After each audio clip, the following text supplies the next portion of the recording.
ఓం నమ శివాయ. శివమహాపురాణం 20వ భాగం. అరుణాచలేశ్వరుడు మనకి అష్టామూర్తి తత్వం అని శివతత్వంలో ఒక మాట చెప్తారు. అంతటా ఉన్న పరమేశ్వర చైతన్యమును గుర్తించలేనప్పుడు సాకారోపాసన శివుని దేనియందు చూడవచ్చు అన్న దానిని గురించి శంకర భగవత్పాదులు చెప్పారు. కంచిలో పృథ్వీలింగం, శంభుకేశ్వరంలో జలలింగం, అరుణాచలంలో అగ్నిలింగం, చిదంబరంలో ఆకాశలింగం, శ్రీకాళహస్తిలో వాయులింగం, కోనార్కులో సూర్యలింగం, సీతాగుండంలో చంద్రలింగం, కాత్మాండులో యజమానలింగం. ఈ 8 అష్టమూర్తులు, ఈ 8 కూడా ఈశ్వరుడే కాబట్టి ఇవి మీ కంటితో చూసి ఉపాసన చేయడానికి యోగ్యమైన పరమశివ స్వరూపములు. అరుణాచలంలో ఉన్నది అగ్నిలింగం. అగ్నిలింగం దగ్గర అగ్ని ఉండాలి, కానీ అరుణాచలంలోని శివలింగం దగ్గరికి వెళ్ళి దర్శనం చేసుకుంటే అక్కడ మనకి అగ్ని కనిపించదు.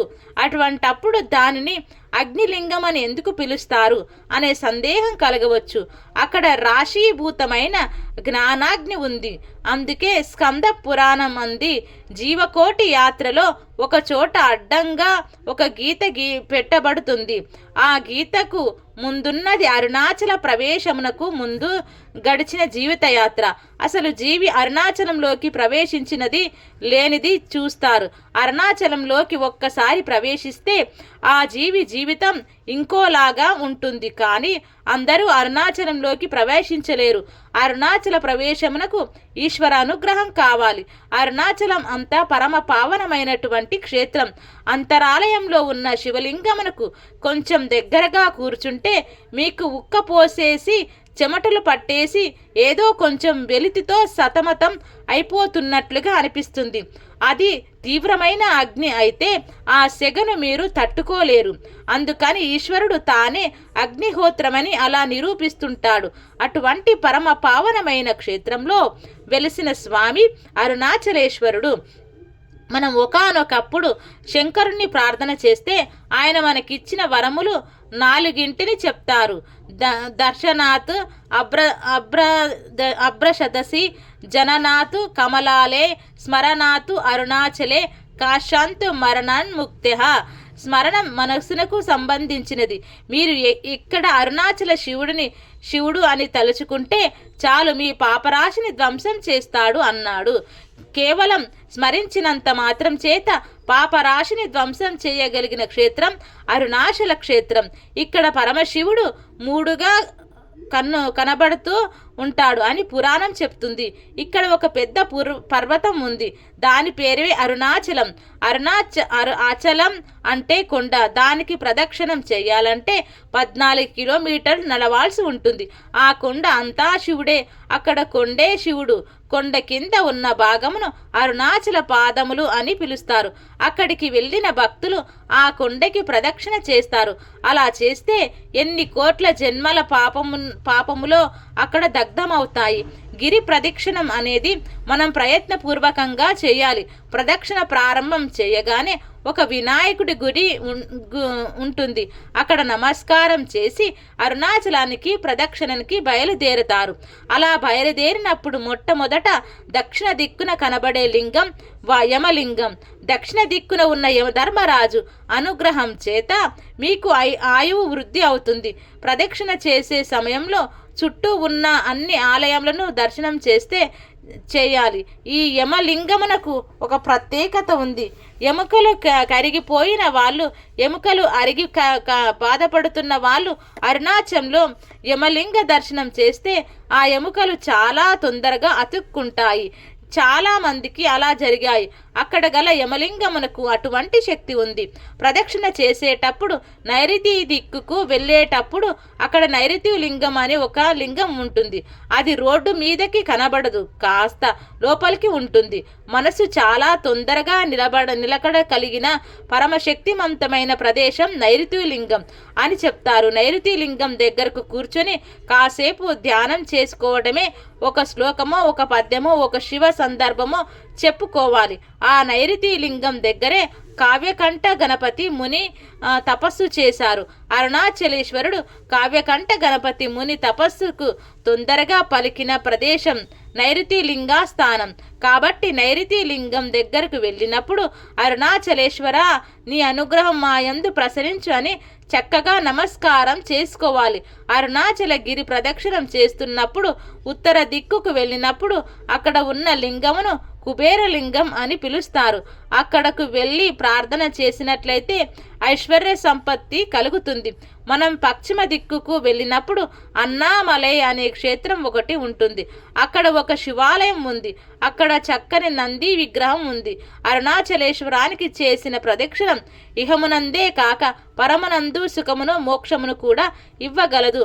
అరుణాచలంలో 3 యోజనముల దూరం వరకు ఏ విధమైన దీక్షకు సంబంధించిన నియమాములు లేవు. అరుణాచల క్షేత్రంలో తూర్పు గోపురంలోంచి ప్రవేశిస్తాం. ఈ గోపురమును శ్రీకృష్ణ దేవరాయలు నిర్మాణం చేశారు. ఉత్తర దిక్కున మరొక గోపురం ఉంది. ఉత్తర గోపురంలోకి ఒక్కసారైనా వెళ్ళి బయటకు రావాలి. అరుణాచలంలో అమ్మన్ని అమ్మాను అని ఒక ఆవిడ ఒక రోజు ఒక సంకల్పం చేసింది. అప్పటికి అక్కడ అంత పెద్ద గోపురం ఉండేది కాదు. ఈశ్వర, నేను ఐశ్వర్యవంతురాలను కాను. నేను ప్రతి ఇంటికి వెళ్ళి చందా అడిగి వచ్చిన డబ్బుతో గోపురం కడతాను అని చందా ఇవ్వమని అడిగితే ఎవరు ఇంటి ముందుకు వెళ్ళినా వాళ్ళ ఇంట్లో ఉన్న డబ్బు ఖచ్చితంగా ఎంత ఉన్నదో అనా పైసలతో లెక్క చెప్పేది. అందుకని ఆవిడ వచ్చేసరికి పట్టుకెళ్ళి చందా ఇచ్చేసేవారు. అలా సంపాదించిన సొమ్ముతో ఆవిడ పెద్ద గోపురం కట్టింది. తప్పకుండా ఉత్తర గోపురంలో నుంచి ఒకసారి బయటకు వెళ్ళి లోపలికి వస్తూ ఉంటారు. అరుణాచల దేవాలయంలోకి ప్రవేశించగానే ఒక సుబ్రహ్మణ్య స్వామి వారి దేవాలయం కనబడుతుంది. రమణ మహర్షి కూడా సుబ్రహ్మణ్యేశ్వర స్వామి అవతారమేనని పెద్దలు భావన చేస్తారు. ఆ తర్వాత కుడివైపుకు వెడితే అక్కడ పాతాళ లింగం అని ఒక లింగం ఉంటుంది. అక్కడ మెట్లు దిగి లోపలికి వెళ్ళాలి. అక్కడ ఒక యోగి సమాధి ఉన్నది. ఆ సమాధి మీదనే పాతాళ లింగం ఉంటుంది. తరువాత క్షేత్రములకు సంబంధించిన వృక్షం ఇప్ప చెట్టు ఆలయములకు కొంచెం దక్షిణంగా వెడితే కనబడుతుంది. ఆ చెట్టు కింద కూర్చొని కొన్నాళ్ళు తపస్సు చేశారు. అటువంటి పరమ పావనమైన క్షేత్రం. ఇది దాటగానే ఒక పెద్ద నంది కనబడుతుంది. దాన్ని మొదటి నంది అంటారు.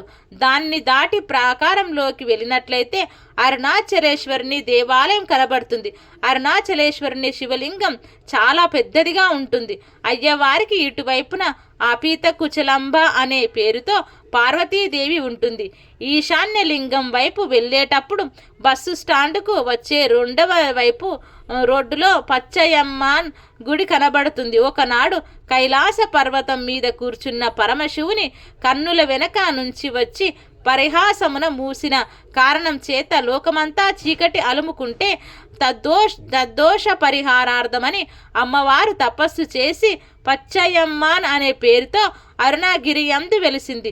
పరమశివుడు తన వామగ్ధ భాగంలోనికి అమ్మవారిని సుబ్రహ్మణ్యుడికి పాలివ్వడం కూడా మాని నా కోసం వచ్చిన దానివి కాబట్టి నిన్ను అపిత కుచలాంబ అని పిలుస్తున్నాను అని ఆ పేరుతో అమ్మవారిని తన శరీర అర్ధభాగమునందు స్వీకరించాడు. అరుణాచలంలో మామిడి గుహ అని ఒక గుహ ఉంది. ఆ గుహలో కూర్చొని కావ్యకంఠ గణపతి ముని ఉమా సహస్రం రాశాడు. లోపలి వెళుతున్నప్పుడు తూర్పు వైపున దాటి వల్లాల గోపురం అని పెద్ద గోపురం కనిపిస్తుంది. కిలీ గోపురం అక్కడే ఉంది. అరుణాచలం కొండ సామాన్యమైన కొండ కాదు. శివుడు స్థూల రూపంలో ఉన్నాడు. కొండగా ఉన్నాడు. దేవాలయమునందు శివలింగముగా ఉన్నాడు. అరుణాచలం కొండ మీద దక్షిణామూర్తిగా ఇప్పటికీ ఉన్నాడని అంటారు. అరుణాచల గిరి ప్రదక్షిణం చేసేటప్పుడు శాస్త్రంలో ఒక మర్యాద ఉంది. ఎవరైనా ప్రదక్షిణ చేసే సమయంలో వాళ్ళు కాలు కాని వేలు కాని తెగి నెత్తురు దారలై కారితే వారెవరికీ ఆ రక్తధారను ఆపే అధికారం లేదు. సాక్షాత్ శ్రీ మహాలక్ష్మి వచ్చి తన పట్టుచీర కొంగు చించి కట్టు కడుతుంది అని ప్రమాణం. స్కంద పురాణం అలా చెప్పింది. కాబట్టి అరుణాచలమే. ఆచలం అంటే కదలని వాడు, కదలనిది అంటే జ్ఞానము. ఎప్పుడూ తనలో తాను రమించే పరమేశ్వరుడు అచలుడై ఉంటాడు. అరుణము అంటే ఎర్రనిది, కారుణ్యమూర్తి, అపారమైన దయ కలిగినది. అమ్మ అమ్మ అయ్య కలిసినది అరుణాచలం. కొండ భగవాన్ రమణుల మూర్తి ప్రతి ఇంట ఉండాలి. అందరం తిరువన్నమలై వెళ్ళాలి. అందరం గిరి ప్రదక్షిణం చేయాలి. మన పిల్లలకి అటువంటి మహాపురుషుని గురించి చెప్పాలి. సూరి నాగమ్మ లేఖల పుస్తకం తప్పకుండా ఇంట్లో ఉంచుకుంటే మంచిది. ఆ పుస్తకం సులభ శైలిలో ఉంటుంది. రమణులు ఎప్పుడెప్పుడు ఏమి మాట్లాడారో ఆ పుస్తకంలో చదువుకుంటే మీరు రామానాశ్రమంలో ఉన్నట్లుగా ఉంటుంది. రమణుల అనుగ్రహమును మనం పొందుతాము. ఇట్లు శివ మహాపురాణం 20వ అధ్యాయం సంపూర్ణం. ఓం శాంతి శాంతి శాంతి.